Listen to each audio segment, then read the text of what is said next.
finally time. We're gonna up-pot these bad boys. I have a lot to up-pot, and they're a little bit dry, so I'm gonna have to water them first. And it's hot out there, not so hot in here. So, very excited about that. I do believe the shade cloth is doing what it's supposed to do. That was a red one. Nikes! Bee has taken over my greenhouse. Get out! Get out! Go away! Why are you here? Trying to do a little bit of tidying because I'm feeling very overwhelmed.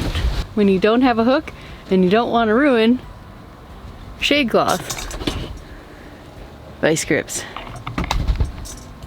Apparently they're a gardener's friend too. I'm not going to be needing the 3-inch pots today.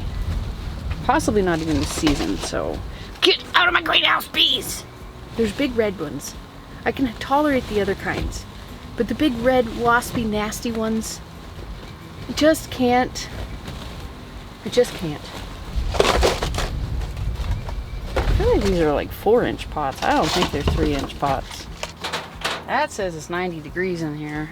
I ain't buying it. This morning, I ordered all of those little pots that I needed.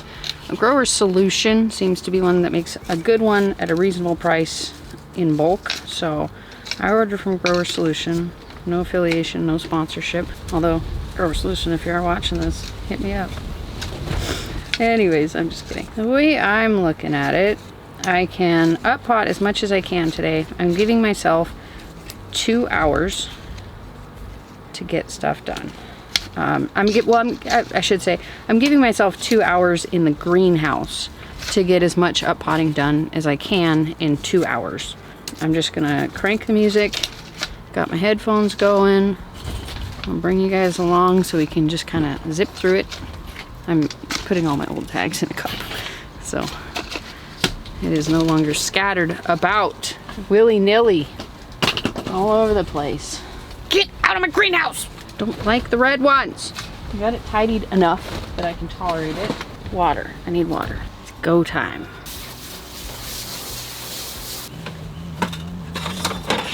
I think I started to say, but did not complete my thought. I ordered the pots that I need to up-pot. I ordered the pots that I need for the ones I'm going to give away and sell. However, the Bootstrap Farmer pots fit very nicely into the pots that I ordered, so I should just be able to pluck them out of here and put them into the more disposable type cups.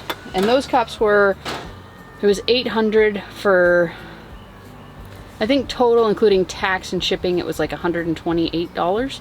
So like 8 cents a piece, 8 to 8.5 cents a piece. So, you know, that's a little more manageable, a little more tolerable. Get to work. It's gonna be a long 2 hours. I'm gonna put you on the floor for a better view. So I'm ready to go. Set my timer for 2 hours. Let's do this. I'm ordering a new set of my garden tags because I need them. And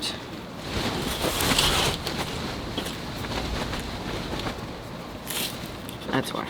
It's gonna take me a minute to erase all these.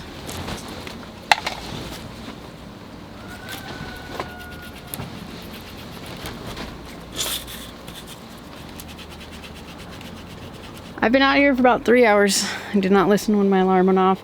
I got one tray of 72 plus a few rows, enough to make a full flat. There's 32, I believe, in those trays, and I've got 4 of them up potted. So here's the thing, right? So I decided as I was potting it, I was planning on splitting them up and just taking the best out of each cell. There's 2 in most of the cells. And then I realized there's a farmer's market that I can sell my excess at. So I'm just gonna up pot them. When the thinner, cheaper pots come in, I'm just gonna up pot them into those, and then I'll just bring them to the market whenever I have a Saturday free. I'll just bring them there with me, try and sell some of them. Hopefully make enough to cover next year's seeds, maybe.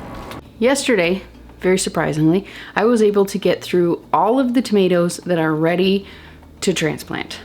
There's a couple other ones. Okay, maybe I did a little bit other ones that may not have been ready to transplant, but I was on a roll, so I kept going. I got through 4 72 cell flats, almost every one of them. I would say probably an average of 2/3 of them had at least had 2 seeds in them, maybe like or 2 sprouts in them. And then the other, there was maybe a 20th of them that had nothing in them. And then the remainder had like 1. So I didn't actually count, but you bet your booty when I go outside, I'm absolutely gonna count. But before we go outside and before my husband wakes up so that we have a little bit of quiet, we need to process kombucha. This is not a massive batch of kombucha. This is my own personal stash of kombucha. It's not the one that I make for sale, but I need to process this stuff because next week we are moving the kombucha operation back to the commercial kitchen. So I need these jars because I'm going to increase my production as much as humanly possible. I am not making enough kombucha to be able to keep up with the pace of summer festivals. So I'm gonna reclaim these jars. I'm gonna keep 2 of these for myself because as much as I thought about it and as much as I figured and thought that I would be okay ending the cycle of this kombucha, because I don't even want this kombucha. When I start rebrewing stuff for myself, I want the stuff that I sell. I like that culture much better. It is able to withstand a longer fermentation without becoming too acidic.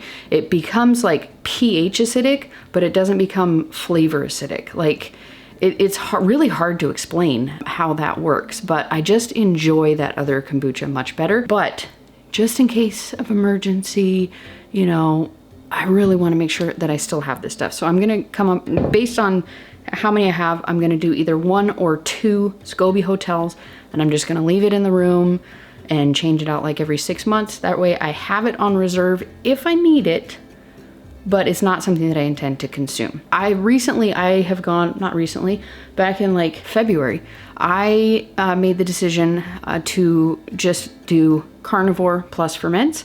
And I've noticed that unless I really get this stuff ripe, it kind of messes with my belly. It gives me some inflammation. I think there's just a little bit of sugar that's left in there and it's just a little bit too much for my body. So, you know, too much sugar. So another benefit of this is that I get to test out the new bottles that I got. So I have 2 lids that come, this one doesn't come from the company. Does this fit? Let me make sure this actually fits. There is a metal option that comes with it's like, I think it's called plastisol. I still need to look up what the lining is that is plastisol. I know it's very common in food packaging, but there's also this plastic lid with like, it's like a foam type of liner. And I want to use the one that is, once I do my research, the one that is the very safest and the one that will hold the most charge without cracking. That is the concern with this plastic lid. I think if it gets too charged, it may crack.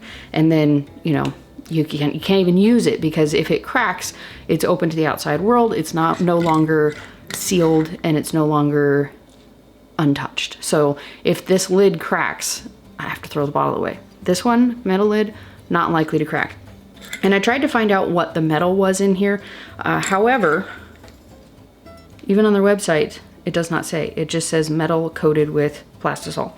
So I need to do the best research that I know how to do some testing, and then we'll kind of go from there because I want to make sure that I'm serving the safest and the healthiest product humanly possible. See, I wish I knew that this was stainless steel. Just based on the weight of it and kind of the feel of it, I don't think it's stainless steel. I'm gonna guess it's aluminum. However, when you're dealing with mass production and you need to keep the cost at a certain amount, I don't think that stainless steel is even an option, unfortunately. But plastic is, and plastic is safer than aluminum. So if I can find this lid, it doesn't seem like it's gonna hold much of a charge. Hopefully, maybe there's another company that makes plastic lids that I can be assured are gonna be much stronger. Like, you know, the ones that you get on the GT's bottles, like those ones, those are what I need. I wish I could find the GT style bottles. I can't find them anywhere at a reasonable cost, you know? Like, I can't spend $1 to $2 a piece on a bottle because that would just make the end product unrealistically priced. So if you guys know where I can get the GT's style bottle, you know, the typical kombucha bottles, let me know. Oh, this is the lid. Oh, I have a lid right here. I don't think this is actually GT's brand, but it's this style of lid. So let's get to it. And also, unfortunately, I am rather limited on flavoring options because I did not plan on doing this. So I think I have blueberry, pomegranate, and lemon. So yeah, that's where I'm at right now. How am I gonna do this? feel like I should make some tea first. I'm not very planned out right now. So here's the thing. Inside of my head, I equate it to a herd of squirrels running around. Only one of which is able to actually pay attention to what I'm doing. All of the other ones just have all of these scattered thoughts. So I have already changed my mind. I literally shut off the camera for about 30 seconds and I'm going to turn some of these into coffee kombucha. So, oh my brain. All right, so coffee kombucha. Got a lot of coffee. Hubby's up. So we are just going to put 1 cup in each of these. We'll see how far it goes because my grinder stopped working. So we will work with what we have. You can make the coffee however you want. You could even brew a pot, but this is how I'm doing it.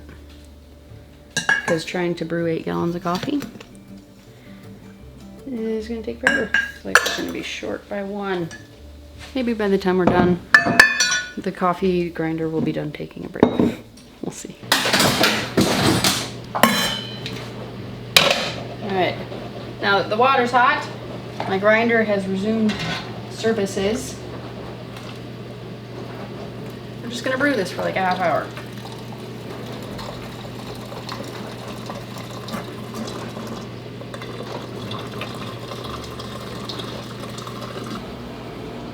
Once our timer goes off, I apologize. I wish I had better lighting, but it is what it is. Maybe I could move it like this way. Move it. Maybe this will give me better light. I feel like that's better. You can kind of see more stuff. I don't know why I thought that would work, but it did. All right, so now real quick, I'm just gonna dump out all of these coffee once they've had a chance to steep, but my husband's cooking dinner. He doesn't really feel like being on camera, so I'm just gonna dump these out and then I'll bring it back. So I got all the coffee brewed. That took a lot longer than I expected it would. Oh, 2 keys to this process. I've only made coffee kombucha a couple times. I don't anticipate any of these will be too bad.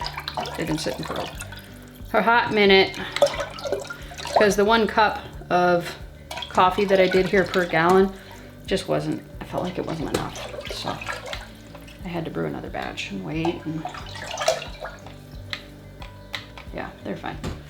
I'll just keep stirring it up and then we'll do a pH test. This part's not quite so important, but it kind of gives me an idea of how much kombucha I have to add. 5.5, 5.4, 5.4, 5.4, 5.4, 5.5, 5.5, basically 5.4. This is where you turn kombucha into coffee kombucha. You can just use your regular, oh, I should wash my hands first. You just use your regular old SCOBY that you already got, the one you're already using. Put it in there, and a cup. Let's see how much this actually acidified. 3.51 and dropping. See, just that 1 cup. It does wonders. More water. And cover it. Mark them all with coffee kombucha. And then next week, when we are moving everything over, it's gonna be a challenge, but basically I'll just cover it up with a saran wrap, the lid, throw them in a cooler, very snug so they can't bounce around, and then hopefully they will make it intact to the kitchen next week. I know it's not ideal to do it right now, but in order for the timing, so I need to get these ones going because the first batch is going to be a little bit more acidic because you're using coffee or using regular kombucha. It's going to be a little bit of a different flavor. So I want to use these to inoculate the next batch. That's the key. So I need to get them going now so they'll be ready to go. So yesterday I ended up filming way less than I intended.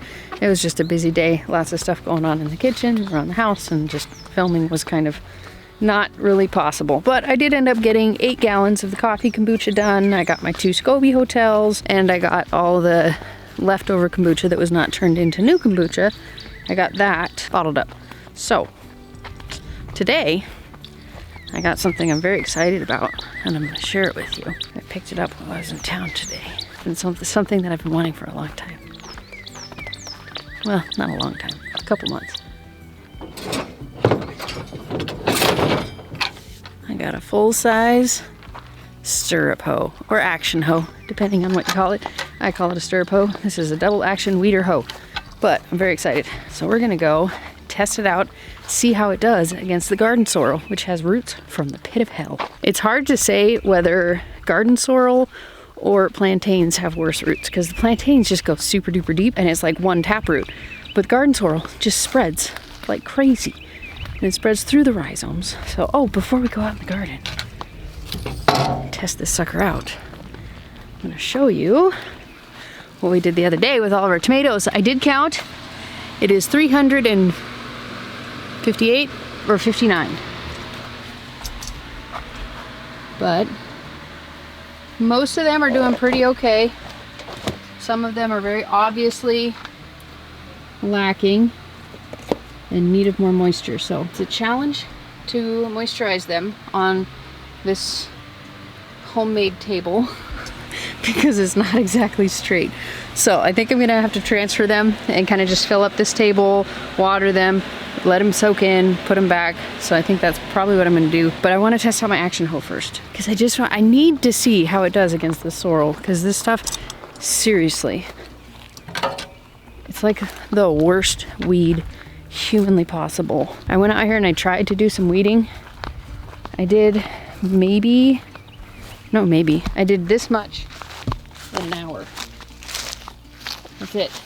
That's all I got done, working hard. Like, jamming the music in my work zone for an hour. And that's all I got.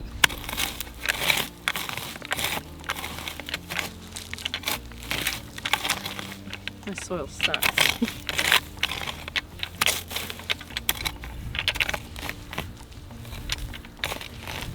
Okay. It's better than not having it, but it's probably not the most ideal tool. But give me an hour, I could probably get a couple of these suckers done. It's definitely going a lot quicker. And combine that with a rake, and I think we got a winner chicken dinner. See what I mean? This thing is fantastic. The big one is just as good as I hoped it would be.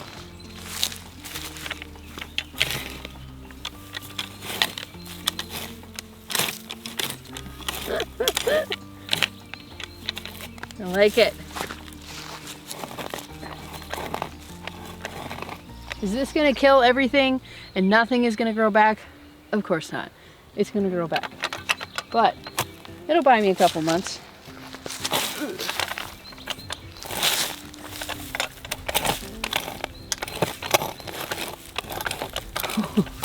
This thing is so cool. As you can see, it just kind of glides right through it. And then, take my rake.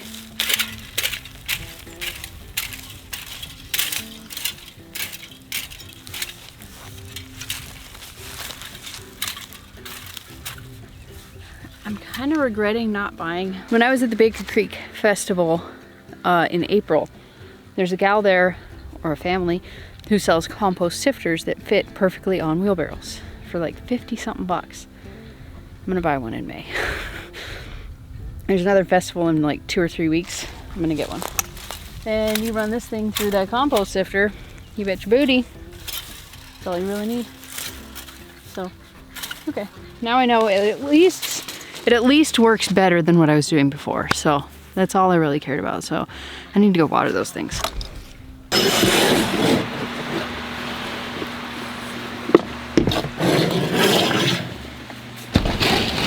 think it might be too hot because this one feels plenty wet, but maybe just some of them didn't get enough, you know? All right, I'm gonna go turn the hose on. I'm just gonna water these things in pretty deep. I really want to make sure they get nice and soaked. After my last video where I had said that I had purchased the Miracle-Gro organic potting mix from Costco, I had several people who said that they did the same thing last year and their plants like really struggled a lot. So I'm really hoping that doesn't happen, but looking at these, I'm kind of questioning if it might be happening. Most of these tomatoes are doing just fine. That's a weird angle, isn't it? Most of these plants are doing just fine, but just, you know, some of them are not. Some of them are kind of desperate. And their pots feel plenty full, like they're not empty. Maybe I just over-fertilized them. I did it at 1 ounce per gallon, but I also fed them several times in one day, so who knows. I really need to get new gardening stuff. It's turned off, but it just keeps on going. I got everything watered in. We'll see how everything does in a couple days. I would like to go ahead and water in the rest of my garden, mostly the uncovered cabbages, and then I have cabbages in that Vigo garden bed we built together a while ago. So I guess we're just gonna water a bunch of stuff. That's the agenda for today, I suppose. My hands are full. I can't fix my glasses. Oh, these connectors are awful. Okay, so this area of the garden is doing pretty dang well. I'm pleased with it. This is actually the first time that I'm watering it. We've had some pretty decent rain. And the weeds over here are not terrible. They could be better, but they definitely could be worse.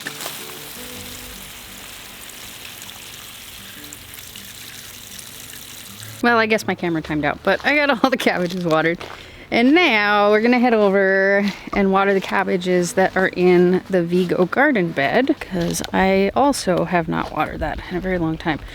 The hose, I mean, technically it can reach over there, but honestly it's not really worth the time and the struggle that it takes to kind of maneuver around the rest of the garden to get it over there. So we do have water catchment. The problem with the water catchment is that it is not high enough to get water pressure to feed this part of the garden. It can feed like that tarped area down there, or you can water it, but the pressure, there's just not enough pressure, so we water cannon it. I would like to get some kind of a pump hooked up to that so that it can feed this area of the garden, because this is a pretty fair amount of the garden, and having to water it by hand, you know, all through the summer when it's going to be super dry, obviously that's going to be a pain in the butt. I also do have an automatic watering system. It's just never been set up. And I'm definitely going to be setting it up here very soon, because I cannot fathom watering the size garden that we're going to be putting in this year by hand. I can't even, like, no. That would be torture. But I'm kind of intimidated by it, because I don't know what I'm doing with it. So the thought of trying to figure it out, it just, I don't know. It's one of those things where I know it's very simple. I know I can do it. I know I have most likely everything that I will need to be able to set it up. But like, I don't know. My brain's weird. I know I can figure it out very easily. I have one of those like, how hard can it be kind of brains. Like I just do stuff and I figure it out as I go. But sometimes it takes me a little bit longer to get myself to actually do it. And given that I purchased that stuff before we even moved to Missouri, says that there is not necessarily an expiration date on procrastination. I don't know if it's procrastination so much as just like intimidation. I think it's more intimidation. I feel intimidated by it because like once you poke those holes, you know, yeah, there's stoppers and stuff like that, but once you poke the holes, they're poked, you know, and it's like, I feel like I need to do more research and figure out the best kind of layout for it, because like this garden here would obviously be very easy. Just run the line here and then a connector down each row. Super simple. Same thing with the cabbages. I could just run a hose to a point like right here and then just connect it here and then run the lines for each of the 4 rows. Most of my gardens are set up in rows, and the areas that aren't can easily, they're small. They're small areas, so they could probably very easily be hand watered. You know, and then just until we get a better setup, maybe like set up some kind of a larger water catchment system and put a pump and stuff on there to be able to do it all like at the same time automatically, or probably just moving the hose around and connecting it to each spigot, to each designated area at certain times. That seems a little bit more realistic for us. Needless to say, I'm capable, and if I want to have this garden set up and watered for the summer, I really only have about 2 weeks in which I can accomplish that. Because after 2 weeks, it's gonna be go time. I'm gonna be going full bore at the markets with the fermentation, and if I'm gonna maintain a large garden when I'm so busy with the fermentation business and keeping up with videos, and if I want to have a large garden, automatic watering, or at least semi-automatic watering, seems to be about the only option. So I'm gonna have to do that. If you guys are watching this as it comes out, remember today at 1 o'clock Central Time, myself, Lisa over at Sutton's Days, and Darcy over at the Purposeful Pantry are doing our once monthly food preservation chat, where anybody can log in, ask all kinds of questions, and get the answers to those questions. So hope you guys enjoy that. And if you guys want to see what we did last time, check out this video right here. That'll answer all your questions, and peace out, sauerkraut.